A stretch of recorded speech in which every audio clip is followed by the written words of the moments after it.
So for this question, I think part 1 is quite easily done, which I will not go through. So I'm going to go through part 2, where we sketch y equals to sine theta minus square root 3 cos theta plus 1.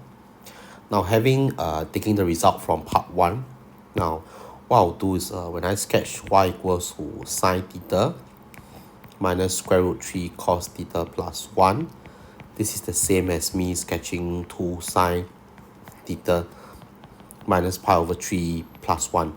Now I'm just going to suggest what usually I will do, right? So I will actually draw out the original sine graph first, right? Knowing how how difficult it can be, right, for us to do it during under exam conditions. So I'm trying to suggest maybe perhaps the way I think could be the most convenient way lah, to solve this question, right? So the original sine graph, right, starts from 0, 0. Now there's a reason why I don't draw the axis first, or for obvious reason, because if I draw it now, I'm going to have to change it later. Now sine pi over 2 is 1, and sine pi comma 0, 3 pi over 2 will give me negative 1, and 2 pi comma 0. Okay, so from here, let's look at remember for y, generally for this affects y. So this over here, remember this will cause a scale. Yeah, this will basically cause you a scale because of replacing y with y over 2. This will cause a scale of factor 2 parallel to the y-axis, and this will cause a translate 1 unit in the positive y direction, and this will be the translate pi over 3 in the positive x direction. No, so of course for x there's only 1, so it doesn't matter whether we do x first or we do y first, right? But if we're doing y, we know that there are 2. So if you remember, I'll tell you that for y, generally what we do is we will follow basically do the order of seabed, or for y in general we will always scale before we translate. All right, so I'm going to scale the y first. I just want to share with you, this is my step number 1, this is my step number 2, and this is my step number 3. All right, so I'm going to scale the y first. So because you have also learned transformation, this will be easier for you lah, huh? So scaling the y factor 2, this basically all the y coordinates, right, is going to multiply by 2, right? So I'm going to change it. Okay, 0 times 2 is still 0. Okay, 1 times 2, that will be 2. This will still be 0. Negative 1 times 2 will be negative 2, and 0 will be 0. So if that step 1 is done, now I'm going to go to step 2 to translate all 1 unit in the positive y direction. Now basically 0 now will become added to 1. 2 added 1 will become 3. 0 added become 1. Negative 2 becomes negative 1. And 0 becomes 1. Okay. And from here, now I go to step 2. 2 is done. And then I go to step 3. Now step 3 is to translate pi over 3 units in the positive x direction. This basically means that this one means all the y coordinate plus 1. To translate in the positive x direction, this means all x coordinates, I will add pi over 3. Okay, so 0 becomes pi over 3. Pi over 2 plus pi over 3, that gives me 2 over 6 plus, okay, 1 over 2 plus 1 over 3.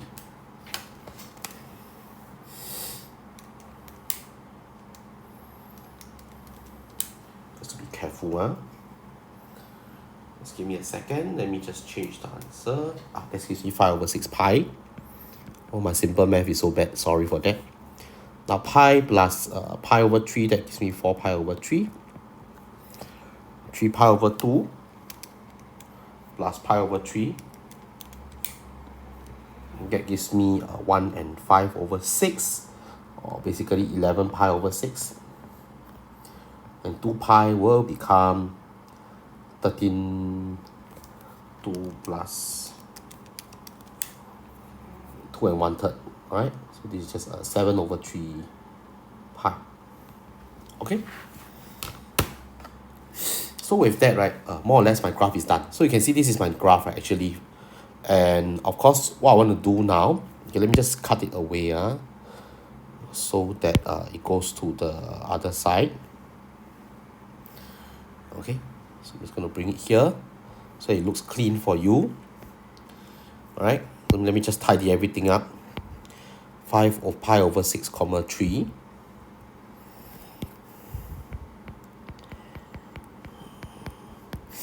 And you know that now 1 is probably the axis of the curve. So negative 1 is here and 1 is here, right? It suggests that, you know, your x-axis is likely going to be somewhere in the center. And since this is 1, so therefore my y-axis is somewhere towards the left side. Okay, so it's going to go down some more. And if you put x as 0, sine negative pi over 3. So if I put theta as 0, then 2 sine of negative pi over 3 plus 1. This would negative pi over 3, that is 2 multiplied by negative square root 2 plus 1, which is negative square root 3 plus 1. That will be negative. Right, so it's going to go down and hit somewhere here, which is negative square root 3 plus 1. Okay. Then from the right hand side, remember we are chopping off because we are only drawing from 0 to 2 pi. So we have to stop somewhere here. Let me just beautify the graph a bit because of my poor free hand.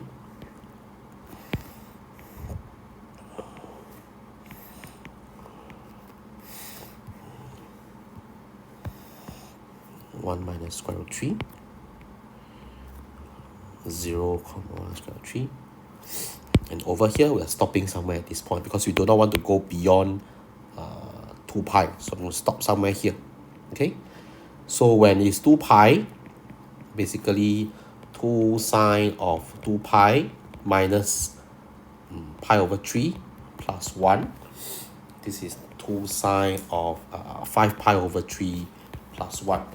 Okay. So let me just calculate it. Just give me a second.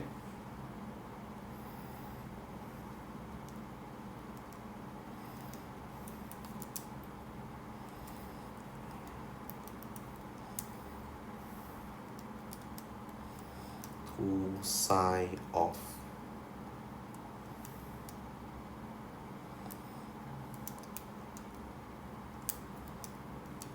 that's about negative, that should be about 1 minus square root 3.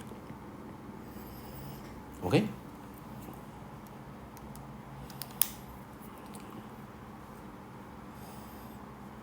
square root 3 probably somewhere here, right? It'll be somewhere here. Okay, 2 pi and 1 minus square root 3. Right, so I'm going to stop somewhere here, and that's going to be my point.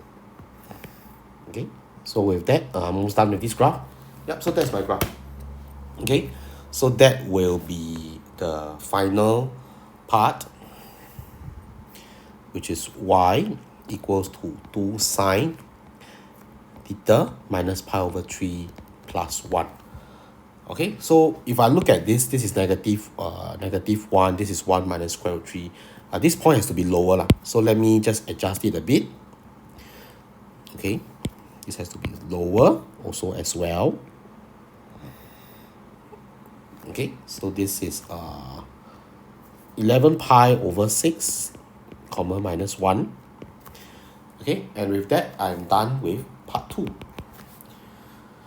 So next part, I'm supposed to find the set of values for which sine theta minus square root 3 cos theta plus 1 is between 0 and 1, right? So what I do is between 0 and 1 is basically in this region here. So 0, we are saying if we are looking at the 0 sine theta minus square root 3 cos theta plus 1 is between 0 and 1, right? This is the same as saying that we want 2 sine theta minus pi over 3 plus 1 to be between 0 and 1. Now, we look at this as a y value. We want the y value to be between 0 and 1. is simply suggesting that we are looking at this region here, where we have y equals to 1 and we have y equals to 0, right? So these points here will be of concern to us, right? So if I have so-called A, B, C, D, right? We know that this part here, where x is between A and B, and this part here, where x is between C and D, are of interest to us. Those are the region where your function will be between 0 and 1. So how do we find these four values? Very simply, I think the way to go about doing it is you have to find the intersection, right? To take 2 sine theta minus pi over 3 plus 1, equate it to 0, or 2 sine theta minus pi over 3 plus 1 to equate it to 1. So when you equate it to 1, right, you're finding actually B and C, right, because you're equating it to 1. If you're equating it to 0, you're finding A and D, sorry, to find A and D. Okay, so finding these two, this allows you to get finally. I'm just going to leave it to you to solve yourself. You should have pi over 3 and 4 pi over 3, and over on this side you should have so equals to 0. Sorry, this should be pi over 6 and 3 pi over 2.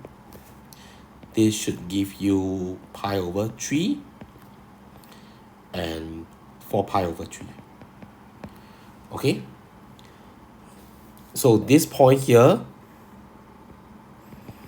is 4 pi over 3. This point here is 3 pi over 2.